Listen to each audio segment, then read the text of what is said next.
¿Tú creí que todos los de ese grupo cagonearon? No podría saberlo, pero ninguno de los dos tuvo opción. De no hacerlo, habríamos muerto. Así que no es tú. ¡Esa wea no! Ellos nos cacharon la cara, ¿no? Si uno de ellos está vivo, voy yo viviremos cagados de miedo, ¿tú cachai? Así que, si la pienso caleta, no estaría mal si todos los longis estuviesen muertos. Soy entero choro.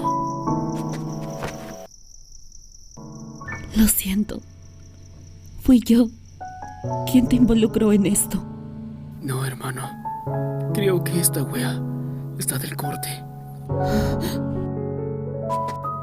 ¿Tú cachai o no? Que con wea recuerdo cómo obtuve mis medios poderes.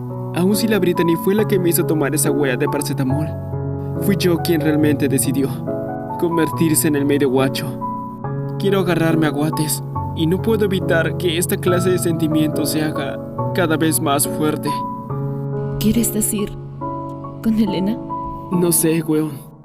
En bola sí, en bola no. Yo necesito encontrar esa respuesta por mí mismo, weón. Y cuando lo haga, realmente vaya a ser mía, guachita.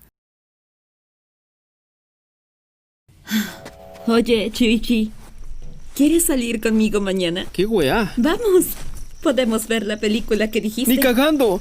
Si nos cachan, ¿sabes que nos pueden hacer pico, weona? Bueno, ¿y si la rentamos y vemos en mi casa? Y luego podemos hacerlo.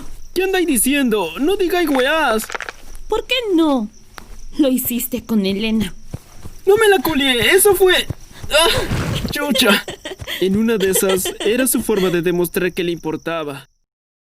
De pronto se viene a comparsa a llegar, de pronto se oye pedir un grito de bulla y fervor popular, de garra y de corazón, y como dice el grupo, chileno, chileno, chileno de corazón, salta en la barra y dale al tambor, y el Chile va cerca, más fuerte.